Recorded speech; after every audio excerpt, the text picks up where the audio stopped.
নমস্কার। আজকের আলোচনায় সবাইকে স্বাগত। আমরা ভাষার এমন একটা জরুরি আর মজার জিনিস নিয়ে কথা বলবো যা আমাদের রোজকার কথাবার্তাকে অনেক সহজ করে দেয়। হ্যাঁ, আমরা ডুব দিতে চলেছি সর্বনাম বা প্রোনাউনের দুনিয়ায়।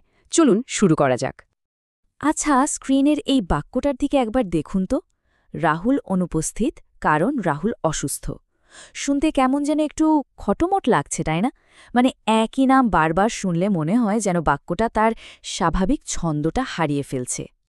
তাহলে প্রশ্নটা হলো, এই বাক্যটাকে আরও সাবলীল, আরও স্বাভাবিক করে তোলার কি কোনো উপায় আছে? এমন কোনো শব্দ কি থাকতে পারে যাই বারবার নাম বলার সমস্যাটা মিটিয়ে দিতে পারে? একটু ভাবলেই কিন্তু উত্তরটা পাওয়া যাবে। আর এখানেই আসছে আমাদের আজকের হিরো, সর্বনাম বা প্রোনাউন। সর্বনাম হলো ঠিক সেই শব্দ যা কোনো বিশেষ্য বা নাউনের জায়গায় বসে।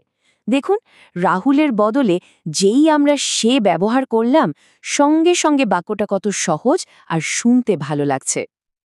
তাহলে চলুন আরেকটু গভীরে গিয়ে দেখি এই সর্বনাম জিনিসটা আসলে কি। আর সবচেয়ে বড় কথা, এগুলোকে চট করে চিনে ফেলার উপায়টাই বা কী? আসলে সর্বনাম চেনা কিন্তু বেশ সোজা। এর তিনটি সহজ সূত্র আছে। প্রথমত, এটা সবসময় কোনো নামের বদলে বসবে। দ্বিতীয়ত, এটা কোনো ব্যক্তি বা জিনিসকে নির্দেশ করবে। আর সবশেষে কিছু কমন শব্দ আছে, যেমন আমি, তুমি, সে, তারা, এটা। এগুলো দেখলেই বুঝে নিতে হবে যে এগুলোই সর্বনাম। এবারে আমরা সর্বনামের কয়েকটি প্রধান প্রকারভেদ দেখব। চলুন শুরু করা যাক। ব্যক্তিবাচক আর অধিকারবাচক সর্বনাম দিয়ে, যেগুলো আমাদের পরিচয় আর মালিকানা বোঝাতে দারুণভাবে সাহায্য করে। দেখুন, দুটোর মধ্যে পার্থক্যটা কিন্তু খুব মজার। ব্যক্তিবাচক সর্বনাম যেমন তারা, এটা সরাসরি কয়েকজন ব্যক্তিকে বোঝাচ্ছে। কিন্তু যখনই আমরা বলছি তাদের, তখন কিন্তু আর ব্যক্তিকে বোঝাচ্ছে না, বোঝাচ্ছে কোনো কিছুর ওপর তাদের অধিকার বা মালিকানাকে। মানে বাড়িটা কার? বাড়িটা তাদের। খুব সহজ, তাই না? আচ্ছা, এবার এমন কিছু সর্বনামের কথা বলা যাক যার মধ্যে একটা নিজের দিকে ফিরে আসে আর অন্যটা কোনো জিনিসকে সরাসরি আঙুল দিয়ে দেখিয়ে দেয়। দেখুন, আত্মবাচক সর্বনামে নিজেকের মতো শব্দ থাকে, যা পরিষ্কার বুঝিয়ে দেয় যে কাজটা কর্তা নিজেই নিজের ওপর করেছে। অন্যদিকে নির্দেশক সর্বনাম যেমন এ বা ওই, এগুলো ঠিক যেন আঙুল দিয়ে কিছু একটা দেখিয়ে দেওয়ার মতো কাজ করে। দারুণ না ব্যাপারটা? এরপর এমন কিছু সর্বনাম আসছে যেগুলো একই সাথে প্রশ্ন করতেও কাজে লাগে, আবার দুটো বাক্যকে জোড়া লাগাতেও ব্যবহার করা হয়। এটা ভাবতেই অবাক লাগে যে একই শব্দ কত ভিন্ন ভিন্ন কাজ করতে পারে। এখানে আসল খেলাটা হলো প্রেক্ষাপটের। যখন কে শব্দটা দিয়ে প্রশ্ন করা হচ্ছে, তখন ওটা প্রশ্নবাচক। কিন্তু যখন যে শব্দটা দিয়ে দুটো বাক্যকে মেলানো হচ্ছে, যেমন যে ছেলেটি এসেছিল, তখন ওটাই কিন্তু সম্পর্কবাচক সর্বনাম হয়ে যাচ্ছে। আগের স্লাইডের পয়েন্টটাই এখানে খুব সুন্দরভাবে ফুটে উঠেছে।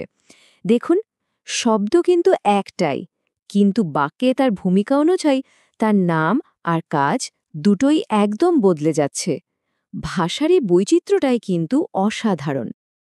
আমাদের তালিকার শেষ দুটি প্রকার হল অনির্দিষ্ট এবং বণ্টনবাচক সর্বনাম। একটা দিয়ে বোঝানো হয় কোনো অনির্দিষ্ট ব্যক্তি বা বস্তুকে, আর অন্যটা দিয়ে একটা দলের প্রত্যেককে আলাদা আলাদা করে বোঝানো হয়। তাহলে মূল পার্থক্যটা কোথায়? অনির্দিষ্ট সর্বনাম যেমন কেও, এটা কিন্তু পরিষ্কার করে বলছে না যে ঠিক কে ডাকছে, একটা ধোঁয়াশা থাকছে। অন্যদিকে বণ্টনবাচক সর্বনাম যেমন প্রত্যেক, এটা কিন্তু দলের সবাইকে একসাথে না বুঝিয়ে এক এক করে আলাদাভাবে বোঝাচ্ছে। তো এতক্ষণ তো আমরা অনেক কিছু জানলাম, কিন্তু সবকিছু সহজে মনে রাখার উপায় কি? চলুন এবার পুরো বিষয়টা মনে রাখার জন্য কয়েকটা সহজ আর কাজের কৌশল দেখে নিই, যা সবসময় কাজে দেবে। এটাকে একটা চেকলিস্টের মতো করে ভাবা যেতে পারে। কোনো শব্দ সর্বনাম কিনা তা বুঝতে শুধু নিজেকে 4টে প্রশ্ন করুন। 1. শব্দটা কি কোনো নামের বদলে বসেছে? 2. এটা কি আমি, তুমি, সের মতো পরিচিত শব্দগুলোর একটা? 3. এটা কি কোনো কিছুকে নির্দেশ করছে? আর 4. এটা কি কোনো মালিকানা বোঝাচ্ছে? এভাবে ভাবলে দেখবেন উত্তরটা খুঁজে পাওয়া অনেক সহজ হয়ে গেছে। আর সবশেষে, যদি পুরো আলোচনা থেকে শুধু একটা জিনিস মনে রাখতে হয়, তাহলে সেটা হলো এই স্লাইডটি, সর্বনাম মনে রাখার একটা অব্যর্থ ফর্মুলা। এটাই হলো মূল কথা।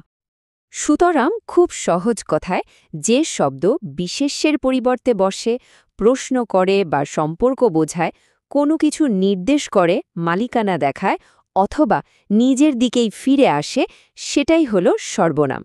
আশা করি এই সহজ সূত্রটা সবার মনে থাকবে। এখন ভাবার বিষয় হলো আমাদের পরের আলোচনা বা কথোপকথনে সর্বনামগুলোকে কি আরও সচেতনভাবে ব্যবহার করা যায়।